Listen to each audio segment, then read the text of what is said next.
Yeah, That's insane. Yeah. It's partially it's flexibility, control of the upper partials, and But you're playing lines. chop control. It's not like too, yeah. BS. It's like lines. Well, yeah. That's what's amazing. Right. Can you do more of that? That's ridiculous, man.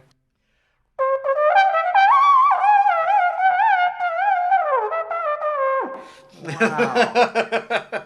In a world where trombone players and musicians want to know the answers to burning questions, top trombone players, even me, are here with Paul the Trombonist Nowell to answer your burning questions.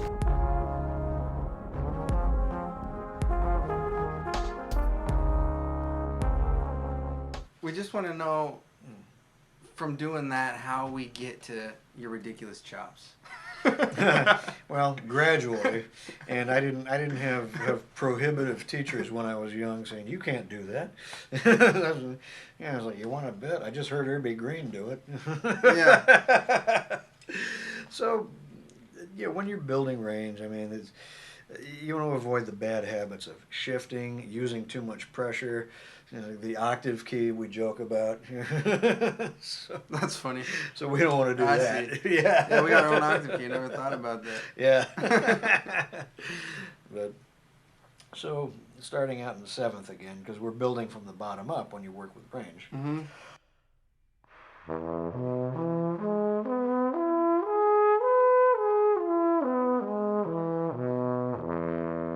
Right, and when you get into seventh, I mean, when you get into first,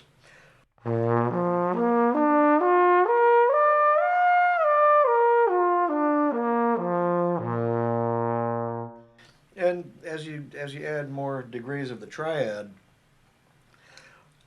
again gradually, and as you have solidified the one below it, Mm-hmm. then you start working on the next one.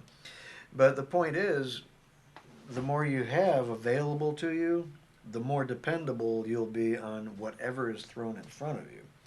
So then after that, after you do the flexibility, do you kind of spot check different notes in different ranges, partials, positions to make sure you got it on command? Sometimes, Mm. yeah. Yeah, I generally I have to jump into any unknown situation, and you just have to have it on command. You love those pieces where they got you on a high E flat off the gate. Yeah. Yeah. It's, It's like tacit for like 20 bars, Yeah. and you come in on a high E flat. well, or in the classical world, it's like Beethoven's Fifth, tacit for 3 movements, and then.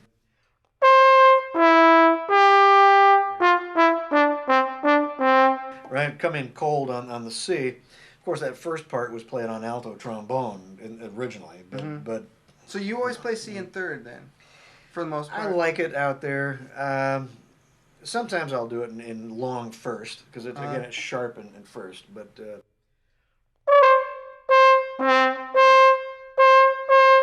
What about your B flat? Where are you putting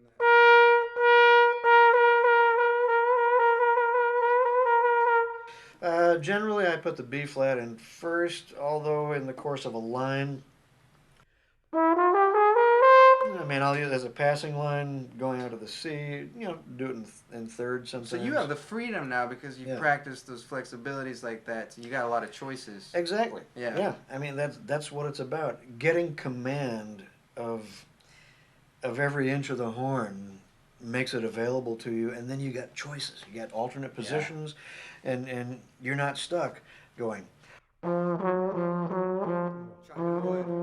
Yeah, exactly. Yeah, you don't have to be sawing away. Yes. Yeah. So.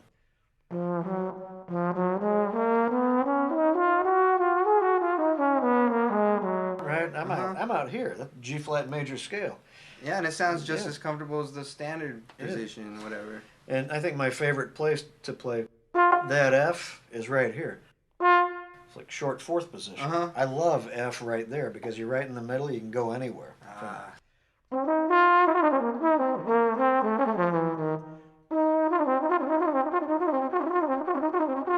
The Carl Fontana lick there. Oh, yeah. Yeah, he loved it out there Beautiful. too. Yeah.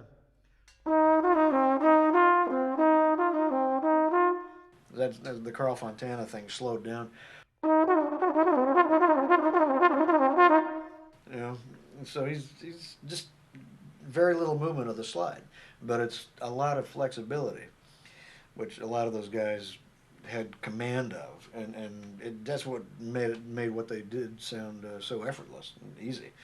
Okay, and if you don't mind, I'm just curious what your mouthpiece sounds like. Like play like you were playing your trombone just in the mouthpiece. I just want to hear Yeah. your articulations. Oh yeah, yeah. So like that Carl Fontana lick I just did.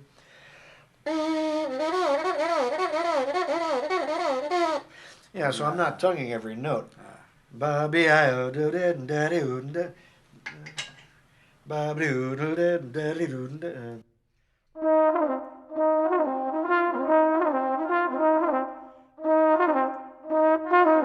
Yeah, that's all slurred. Yeah. F E flat C. Bobby o do dad. Yeah. Classic Carl. Yeah. That's, Yeah, man. Yeah. That sounds awesome. The first time I heard him do that, I'm like, I'm stealing that. Yeah. That's awesome. And everybody knows it's a Carl Fontana lick. And okay, yeah, great. I'm influenced by Carl Fontana. I admit it. Well, You know, that's what you gotta yeah. do. You gotta Oh, take yeah. in everyone, and you gotta incorporate it in your own way to pay homage to them. What came before? Well, absolutely. I mean, and there's been such a legacy of great music before us, before we came along. Guys that we talked about before, Jack Teagarden. And Tommy Turk. Yes, That guy, wow. he was a great player. Great player. And very very little recording. Yeah, there's only Yeah. a few of them. Yeah, not that widely recorded, but wow, what a great I still player. listen to that, and I'm like, whoa. Oh, he was great. He was wonderful. Carl Fontana used to talk about him too, Oh, because really? because he ended up in Vegas. Okay. All those guys all worked together. Oh, You know, I Tommy see. Turk, Eddie Morgan, another one. Jimmy Gwynn, I think, was a great lead trombone player. I see. You know, CF mentioned a bunch of these guys, and Carl Saunders spent a lot of his life in Vegas, so he reminded me of a bunch of these guys too. Nice. You know, Nice. whenever we hang out, he talks about playing shows with these guys, Yeah. with CF, Carl Fontana, and just the sense of humor all those guys had, which we all have to be in this business anyway. But That's all right. yeah. Now, I remember one time back when Charlie O's was around, and it was like your birthday party, and we were jamming, and then you Yeah. went up there and you played All the Things You Are, and you played a chorus in first position. I'll never forget that. You were literally playing through the changes in first position, playing lines. How are you doing that?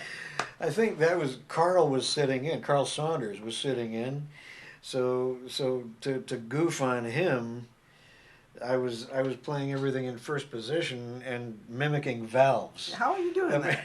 I've never it's seen It's it. the upper partials. Oh my gosh. So just.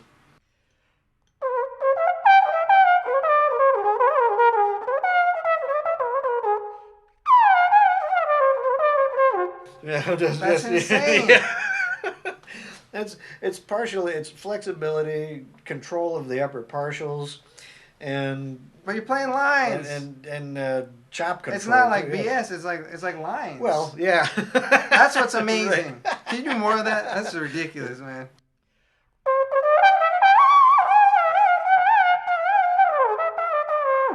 Wow. I was doing it as a goof. I'm like, yeah, Well, it Carl's one of works, my best though. friends. Yeah. But yeah. What types of like gems of wisdom, besides the ones you've already mentioned, that stuck with you from some of the players of yesteryear, or even your friends of this time period, that really resonated with you? That you're like, wow, that's a life changer.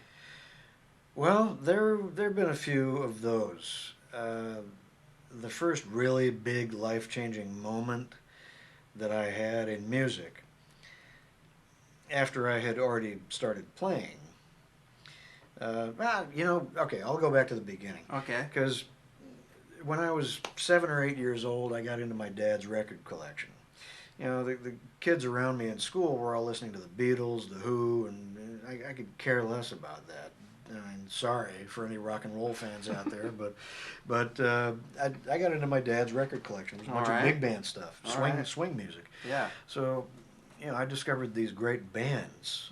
I'm like, wow, that's really cool. And the sound of the bands all playing together, the blends of the instruments. I always tell people that's probably why I became a composer and arranger pretty early on as well, because I was so drawn to the blend of the sections together, the saxophones, or woodwinds.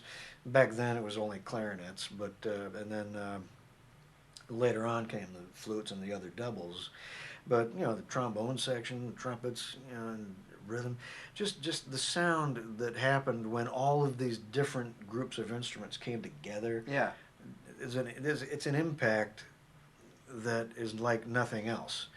And so I got into his record collection. I was about 7 or 8, and just was listening to this stuff and asked him. I was listening to Sunrise Serenade, Glenn Miller. Oh yeah. That's Glenn Miller's band was very polished and very professional, and those guys played great. Amazing. All those, yeah. I mean, my God, Johnny Best, one of the best lead trumpet players that ever lived. Willie Schwartz, great clarinet soloist. Hal McIntyre was one of the greatest lead alto players ever, and Paul Tanner. Oh yeah. I mean, if anyone ever knew that name, Paul Tanner. He just left us a few years ago. He made it to 95. He was a great guy. I got to meet him a couple of times. I never did. Yeah. So yeah, I mean, he lived in San Diego. Oh, great. Yeah. Yeah. Okay. Well, he was right there at the beginning. And he really carried the section. I mean, Glenn was out front leading. Glenn didn't play lead. Hey everybody, Paul the Trombonist here. Thanks for tuning in to Bone Masters. Thank you so much, Scott Whitfield. That was amazing. You're going to want to go to his website, scottwhitfield.com, to check out his music and his method book, which I highly recommend. Some of you may know this. I'm coming out with an album March 7th, 2017. It's called Journey to the World. It's exciting. It's fun. So I'm accepting the pre-orders for it. So people that are doing pre-orders can get a signed copy. And you also get some other stuff, you know what I'm saying? So it's going to be cool. Just want to thank you all so much for checking it out, checking this out, checking the videos out, and most importantly, you're the best. So take care.